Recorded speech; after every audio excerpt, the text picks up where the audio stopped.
buenos mediodías, sean ustedes bienvenidos a un nuevo espacio de noticias aquí en Canal 100, el canal de la Cooperativa de Agua, Energía y otros servicios comunitarios de 2 de Mayo Limitada. Quien les habla, Daniel Orloff, y bueno, comenzamos con las noticias, lo más importante, lo más trascendente de este fin de semana, que créanme, ha pasado de todo. ¿Accidentes? O sea, accidentes tenemos como para un programa y medio más o menos, así que vamos a simplemente resumir con que hubo muchos. San Vicente el fin de semana, 4 muertos y más de 6 o 7 siniestros viales, algunos que todavía ni siquiera hemos publicado, pero son gravísimos. El gran porcentaje de accidentes tienen que ver con la imprudencia a la hora de conducir. Da igual si es moto, camioneta, camión, vehículo menor, cualquier tipo de conductor hoy comete infracciones. No hay una, digamos, no hay nadie en que se pueda encasillar en una categoría. Es impresionante, hasta los peatones cruzan por cualquier lado, ciclistas, es una confusión general y las reglas son claras. La mayoría de los que tienen carnet han estudiado y saben cuáles son, pero no sé, es raro. No sé, vamos a ver qué pasa, pero en principio pareciera que esto no va a terminar, lamentablemente. Luego tenemos crímenes, hechos brutales que han ocurrido también este fin de semana. El más trascendente, por así decirlo, es el que ocurrió en la localidad de San Pedro. Vamos a darles un contexto y después vamos a darle la resolución o aparente resolución de este caso. Un joven de 21 años fue apuñalado en una zona rural en Colonia San Lorenzo, en el Soberbio, en San Pedro. La víctima fue identificada como Facundo Alexis Jiménez, oriundo del paraje Aster. La policía ya logró identificar a los sospechosos y mantiene un operativo para dar con su paradero. El crimen ocurrió el sábado a la noche, cerca de las 23:30. Efectivos de la Unidad Regional Octava tomaron conocimiento del hecho, se trasladaron hasta la colonia y encontraron a unos 17 kilómetros de la Ruta Nacional 14, esto es en camino hacia la Reserva Yabotí. Llegaron los uniformados y encontraron el cuerpo sin vida de Jiménez, quien tenía heridas punzocortantes en la altura del tórax. Debido a esto, justamente las lesiones eran compatibles con un ataque con arma blanca y empezó una búsqueda de 2 menores que estaban sindicados como autores materiales del hecho, según testimonios. Y bueno, parte de la investigación, se sacó una moto y demás. Bueno, a las pocas horas, la policía detuvo a estos 2 menores que vemos aquí en la imagen. Así como ustedes lo ven, tienen entre 15 y 17 años. Son niños. Son niños que ya saben lo que hacen y han cometido un delito grave. Niños, entre 15 y 17 años. Para mí son niños. Los adolescentes fueron aprendidos, sospechados de haber cometido el crimen de Facundo Jiménez. Como les mencionaba recién, los procedimientos estuvieron a cargo de efectivo de la Unidad Regional 29, quienes lograron capturar a los jóvenes identificados como Josía y David cerca de las 17:40 tras un intenso operativo de rastrillaje en la zona rural donde ocurrió el homicidio. Y bueno, y fueron trasladados al Centro de Modelo de Asistencia y Seguimiento en la localidad de El Dorado, por pedido justamente del Juzgado Correccional de Menores del Dorado, ¿no? Que permanecerán alojados ahí mientras, bueno, se van viendo las actuaciones judiciales. No es que van a ir a la casa, así nomás.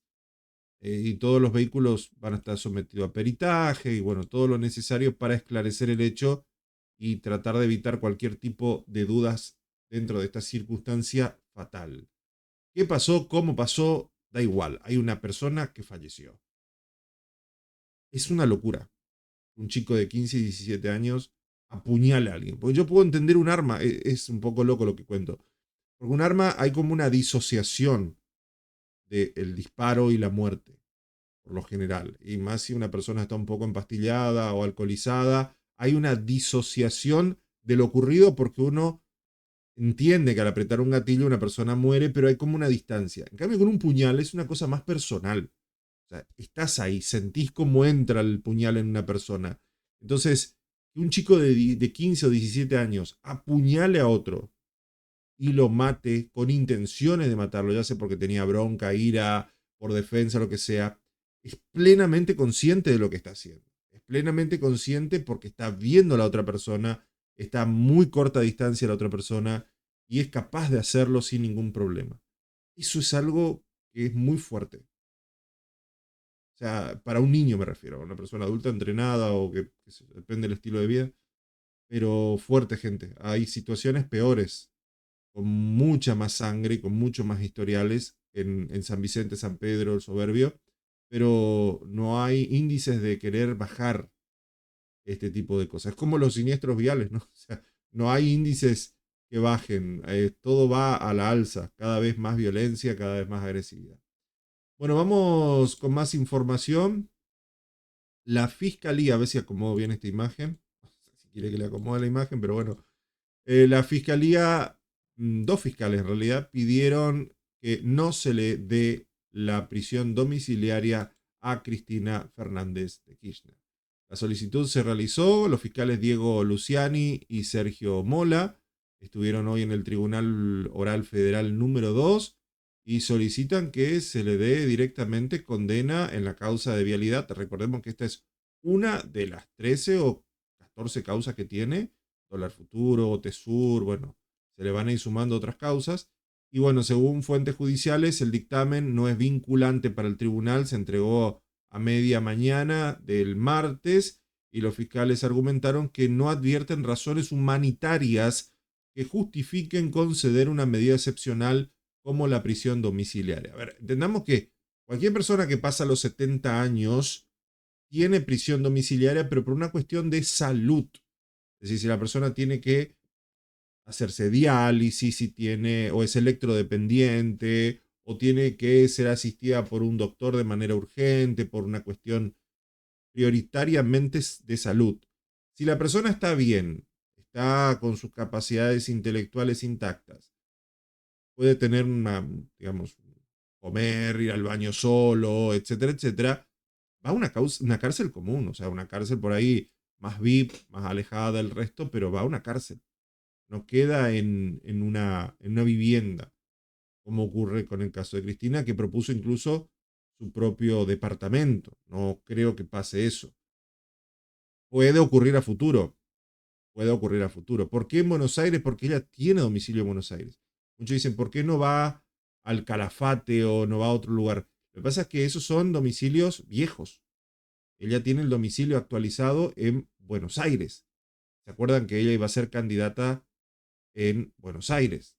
Que tiene ahí su domicilio. Entonces no se le puede dar una domiciliaria al sur, en su lugar del mundo, porque ya no tiene ese domicilio. Vos tenés un domicilio. Podés tener dos o tres domicilios. Podés tener dos o tres residencias. Pero domicilios como tal, que te figura en el DNI, es uno solo. Y el de ella figura en Buenos Aires. Por lo tanto, la domiciliaria sería en ese lugar donde figura en el DNI. Ese es este departamento en Palermo que hace poco fue desalojado la gente en la calle porque había más de 70, 80 denuncias de robo, situaciones un poco complejas. Bueno. Pero en principio no le darían la domiciliaria a Cristina. Veremos, veremos. También un poco para evitar problemas. Capaz le dan por un tiempo cárcel común y posteriormente domiciliaria, para evitar todo ese aglutinamiento de personas que ya de por sí mañana, porque mañana ya se va a presentar. ¿Quién pudiera, no? Una persona te dan orden de detención y vos te presentás el día que querés. Ella fijó fecha el miércoles, se va a entregar y ahí veremos qué pasa. Y seguramente va a una caravana y demás, no muy grande, pero una caravana al fin.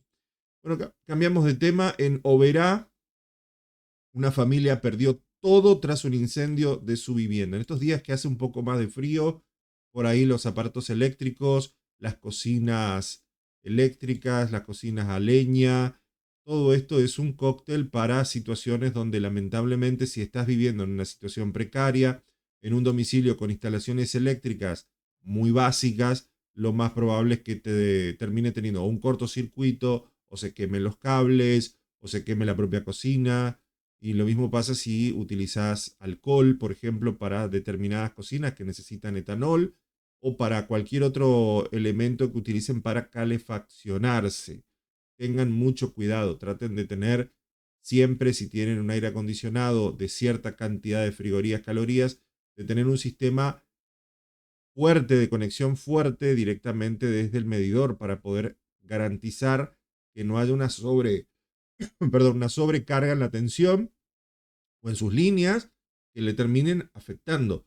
Otra recomendación, tenga llave térmica o disyuntor, principalmente térmica, dentro de su vivienda para evitar cualquier tipo de sobrecarga o de tensión, porque esto es, con el tiempo se va acumulando, es un problemón. Y luego, por otro lado, el tema de, bueno, si tienen casa de madera, las chimeneas son, por lo general, cuando se hace mucho fuego, un factor que va generando temperatura en el cielo raso, en las chapas cartón o en cualquier otro elemento que esté en contacto con la chimenea. Cuando el fuego es común, cuando es para cocinar y demás, pocas veces se traslada tanta temperatura a la chimenea, depende de la altura, por supuesto. Si tenés pegada a la pared y es de madera, lo más lógico es que le transfiera de manera inmediata la temperatura. Pero si lo tenés hacia arriba, en la distancia de medio metro, 1 metro, hasta que caliente mucho arriba como para prender fuego, se necesita mucho fuego. Y si hace mucho frío, lo más probable es que haya mucho fuego. Por ahora no es que hubo mucho frío, pero la cuestión es que han ocurrido muchísimos siniestros de estas características en los últimos días. Una familia compuesta por una pareja joven y sus 2 hijos perdió la totalidad de su vivienda, que es lo peor que te puede pasar. eh, Dentro de todo esto, obviamente fallecer es lo peor, pero en el sentido de que tu casa tiene tus recuerdos, tus esfuerzos, todo mucho tiempo de trabajo, fotos, electrodomésticos, ropa, documentos. Empezar de nuevo siempre es dolorosísimo, aunque existe digamos, ese acompañamiento por parte de la sociedad, ¿no? Que también es muy útil. Bueno, yo estaba en el barrio norte de Oberá, en una vivienda ubicada en calle Uruguay. El hecho ocurrió a las 1:50 de la mañana, 1:05 de la mañana, increíble. Mientras los moradores, Jorge, Esther, ambos de 24 años, dormían con sus hijos en el interior de la vivienda, fue lamentablemente completamente incendiada. Techo de zinc, no se registran personas lesionadas, pero bueno, rapidísimo el incendio. Bueno, un saludo también a los bomberos voluntarios que como siempre nos están dando una muestra más de profesionalismo y de disponibilidad en situaciones impresionantes. Un abrazo grande a todos los bomberos. Bueno, también ya rigen en Posadas los cambios de giro sobre la avenida Mitre. Lo comento porque mucha gente viaja a Posadas y por ahí no se percata de esto. La señalización correspondiente ya se encuentra instalada desde ayer, antes de ayer, en el marco de lo que sería la jerarquización del tránsito urbano. Desde el domingo se comenzaron a aplicar las acciones orientadas a ordenar y establecer una normativa de sentido de giro sobre la avenida Mitre.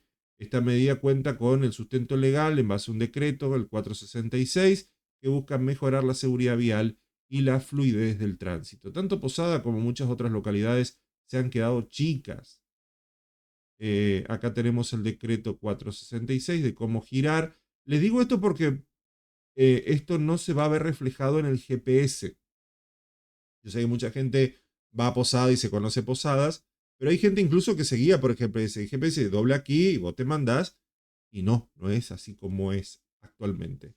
El cruce entre Mitre y Rademacher, quien se desplaza por sentido hacia acceso sur sería, tienen que girar hacia la izquierda en sintonía con el sentido que circulan entre calle que viene del centro y tienen que girar, por ejemplo, hacia Félix de Azara.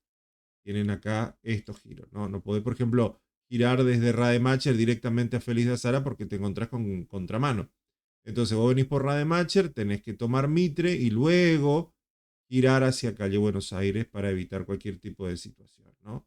Y lo mismo pasa, por ejemplo, en calle General Paz, donde, bueno, antes mucha gente doblaba y dirigía directamente a calle 25 de Mayo.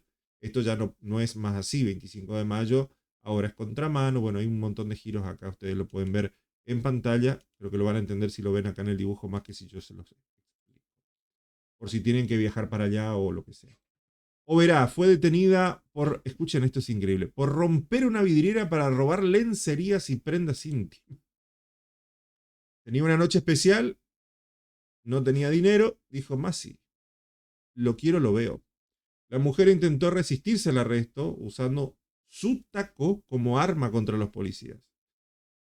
Dijo, acá yo me llevo esto porque yo me lo llevo, decía. Bueno, en las últimas horas, la policía de Misiones detuvo en Oberá a una mujer de 27 años. Me encanta que dice joven de 27 años, gracias.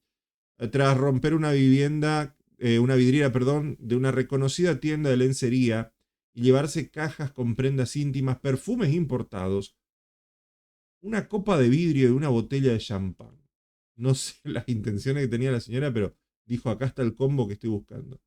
La propietaria del lugar, que es una señora de 50 años que la conozco, le mando un saludo desde acá, realizó la denuncia y reconoció todos los productos como suyo. Una señora que trabaja muchísimo en lo que vendría a ser la Casa de las Culturas y demás, siempre he trabajado mucho. Bueno, además se esclareció el robo de una escalera de 7 metros. Alguien robó una escalera de 7 metros. Y aparte también se robaron otros elementos que podemos ver acá. No, pero lo de la lencería es increíble.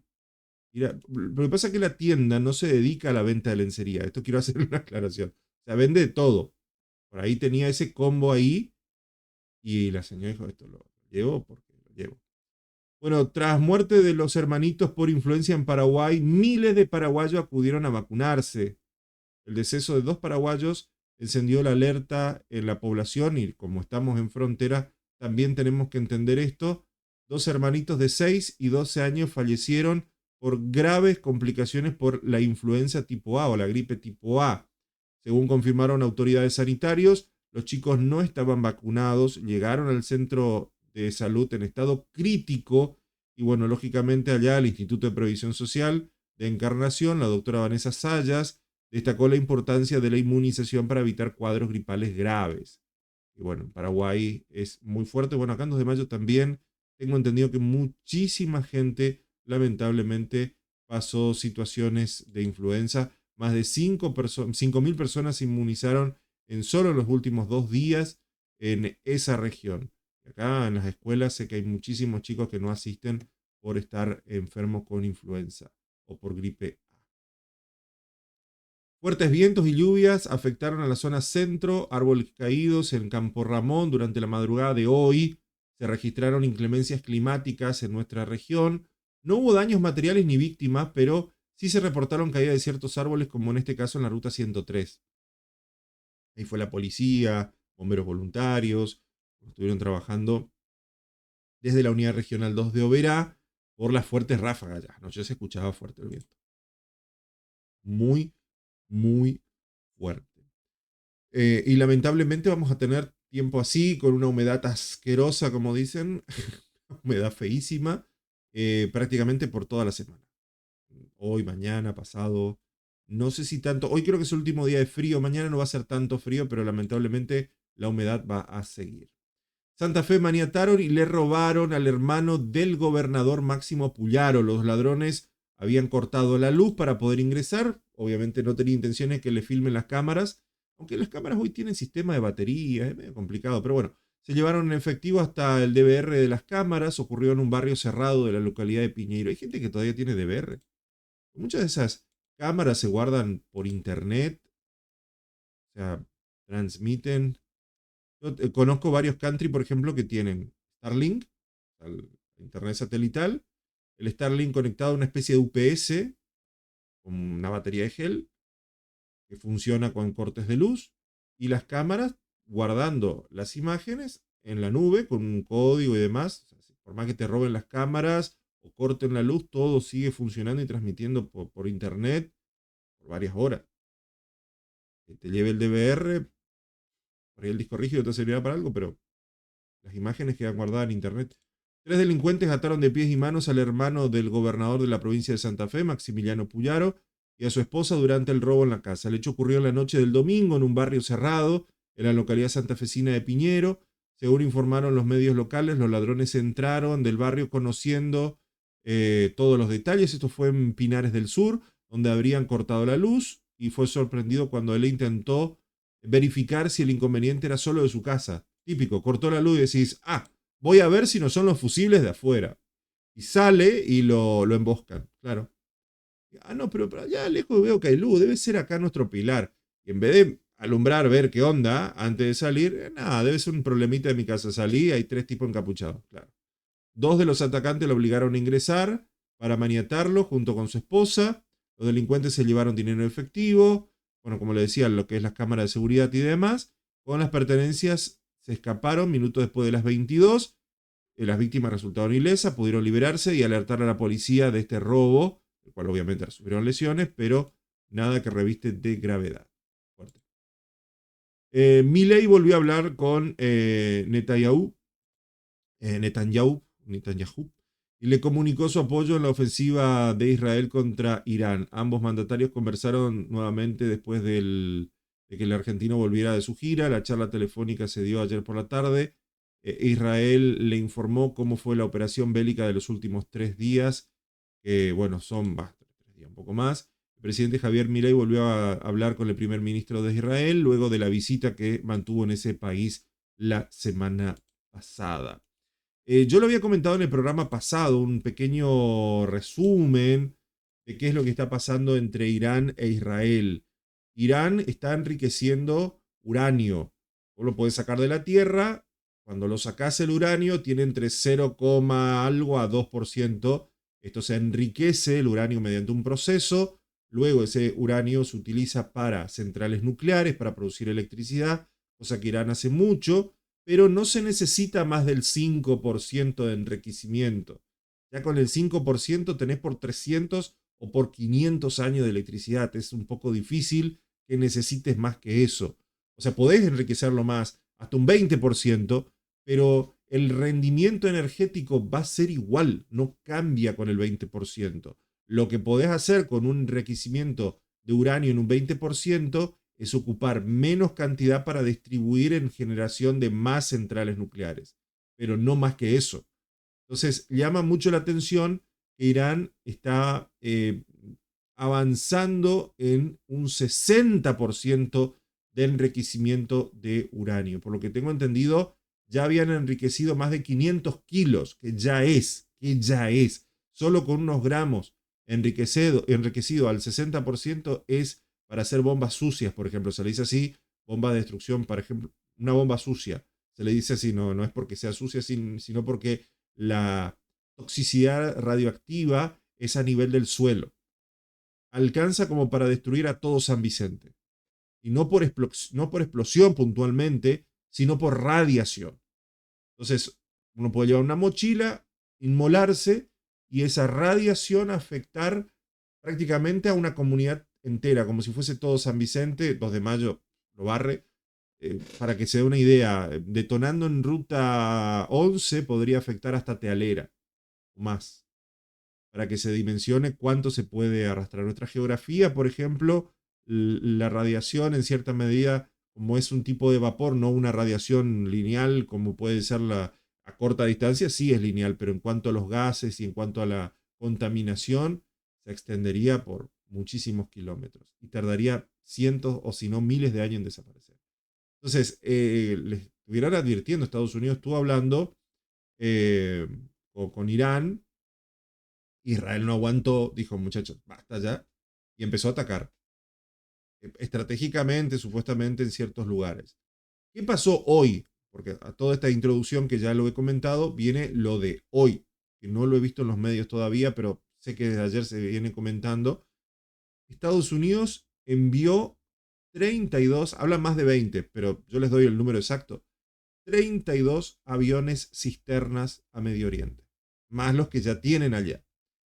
Estos aviones cisterna tienen localizadores GPS, ubicación de vuelo, permiso de vuelo y demás, pero no los aviones de combate. Por lo general, por cada avión cisterna hay 5 aviones de combate.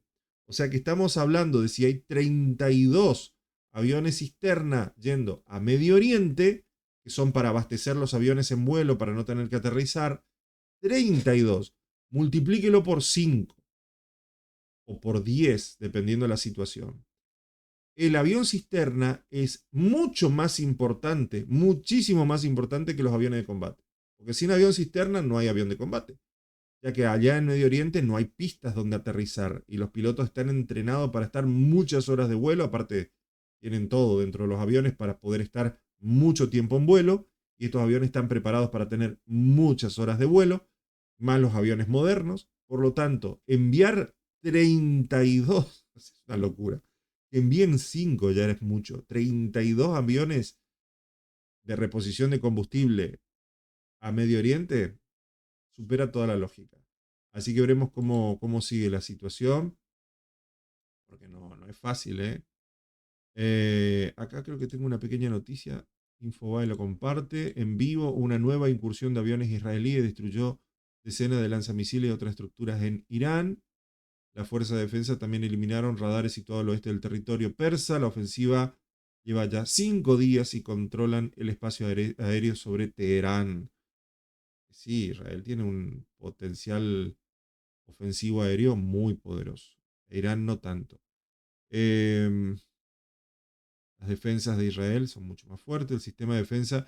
Pasa que los sistemas de defensa son tres. Está el domo de hierro, la onda de David, después tenés flecha 1, 2 y 3. Flecha 1, 2 y 3 se utilizan para destruir misiles en el espacio. El 3 creo que está tumba objetivo de más de 13 kilómetros de altura. Casi todos esos misiles hipersónicos que caen a alta velocidad en el suelo vienen desde el espacio. Vuelan y desde allá se hace la división de las distintas cápsulas y bajan. Flecha 2, flecha 3 intercepta esos misiles en el espacio antes de la aceleración final y del impacto a alta velocidad. Luego está la onda de David, que abarca más o menos hasta 70 kilómetros, tengo entendido, de cobertura, y el domo de hierro que va entre 7 y 70 kilómetros, más o menos. Son esos misiles que son más lentos, que llegan a poca distancia y que afectan puntualmente objetivos más específicos, ¿no? Y el domo de hierro se encarga de interceptarlos en el aire. Si te mandan 200 o 300 de estos misiles, y hay un 10% de probabilidad que alguno va a pasar, porque el 90% de efectividad. Y de hecho, de los 234 que se tiraron el sábado, viernes, 22 impactaron, provocando creo unas cuantas muertes. Es complicado esto, ¿eh? O sea, el domo de hierro funciona, la onda de David funciona y todo lo que ustedes quieran, pero si es masivo el ataque constante, no les da tiempo a reponer ni nada, no se puede hacer mucho. Así que bueno, y lógicamente Donald Trump emitió un comunicado urgente desde la cumbre del G7 en Canadá diciendo todos deben evacuar inmediatamente Teherán.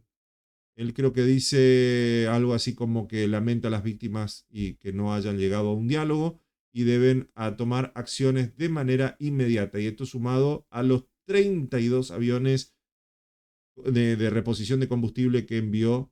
Es increíble, 32 aviones. Yo creo que nunca se armó un envío tanto así militar aéreo Medio Oriente, ni con la guerra del desierto. Es muchísimo. Es demasiado. Bueno, después también todos los ciberataques y demás, vulnerabilidades tecnológicas. A ver qué es esto. Estaban los aviones persiguiendo al momento del impacto.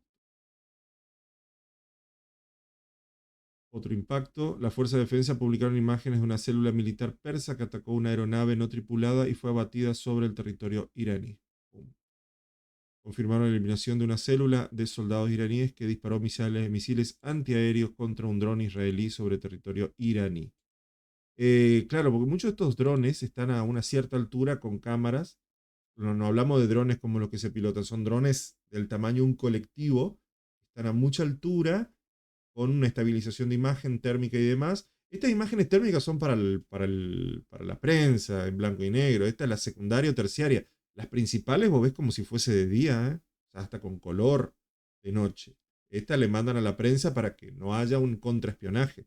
Las cámaras que tienen estos drones a esa altura es como si fuese de día, aunque sea a medianoche. Es impresionante. Impresionante. Bueno, lógicamente veremos. Dice que Irán está cerca de tener material para generar entre 6 y 8 bombas atómicas.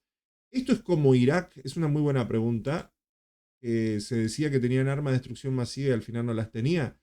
La respuesta es que no es como Irak. Primero porque no existía en aquella época la tecnología para poder evaluar el enriquecimiento de uranio como lo tenemos ahora. Antes era muy especulativo en base a espías, en base a un montón de otros factores. Y actualmente se tienen satélites, y otros elementos tecnológicos que corroboran el enriquecimiento y los lugares exactos donde se encuentra, porque por la radiación misma, ¿no? Entonces dice, no, esta gente sí quiere hacer armas, no las tiene, pero las quiere hacer. No hay mucho más. ¿Por qué no las tienen? Pues son fundamentalistas. Francia tiene armas de destrucción masiva, India tiene armas de destrucción masiva, Argentina si quisiera podría tener un arma nuclear, aunque tendría un montón de situaciones, pero no es lo mismo que un Irán tenga un arma nuclear que una Argentina, ¿no? Evidentemente las circunstancias son diferentes. Argentina, por ejemplo, no tiene la necesidad, pero si llegara el momento lo podría desarrollar porque tenemos los científicos para hacerlo, pero sería más para defensa. Irán, la gran mayoría son fundamentalistas. De hecho, mucha gente de izquierda fue en estos últimos días desde México, Argentina, Brasil y demás a apoyar. Quisieron llegar hasta esa zona entrando por Egipto y los interceptaron y los golpearon a todos. Les sacaron los pasaportes. No tiene nada de malo defender a Irán o a Palestina o lo que sea, pero evidentemente uno tiene que ser congruente en la defensa de lo que uno mantiene con las personas a las cuales defiende, ¿no? Porque si no, llegas allá y te encontrás con una realidad diferente, que no quieren saber nada de vos. Es durísimo eso. Durísimo, durísimo, durísimo. Así que veremos cómo termina, si es que termina esta guerra. El presidente hizo 2 doctrinas estratégicas que impulsan a Irán y otra a Israel, ambas bastante lamentables, sinceramente, como el desfile de los 250 años del ejército en Estados Unidos, un desfile tristísimo, lamentable en Estados Unidos. Uno mira marchar a China con un orden, con una disciplina, con una infraestructura impresionante, y luego ves a Estados Unidos marchar que no coordinan los pies, que no saben ni cómo posicionarse, que están cansados, que las chicas que van en los tanques van haciendo así, van contentas. No, no, un desastre fue los 250 aniversarios del ejército en Estados Unidos. Y bueno, y acá hacen, dice, todos los diálogos del presidente de Estados Unidos para frenar la guerra son tan infructuosos como el desfile de los 250 aniversarios de la milicia en Estados Unidos. ¿Qué sé yo? Puede ser, no lo sé.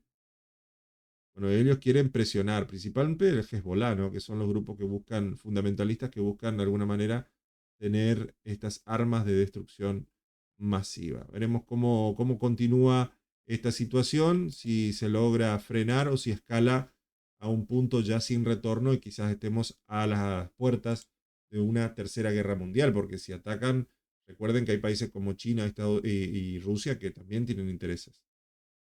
Y estos cuando entran, hablamos de ligas mayores. Vamos a ver qué pasa.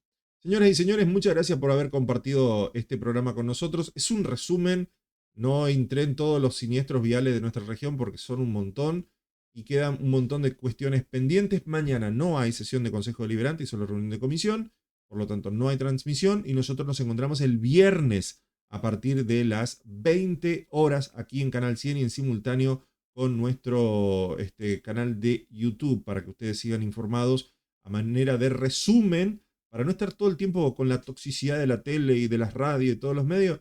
Acá un resumen lo más rápido, lo más cortito y listo, no hace falta mucho más. Agradeciéndole a las radios que retransmiten este programa y también a ustedes por la paciencia y por haber compartido estos minutos con nosotros. Sigan con la programación de Canal 100 y nos vemos el viernes a partir de las 20 horas. Chau, chau.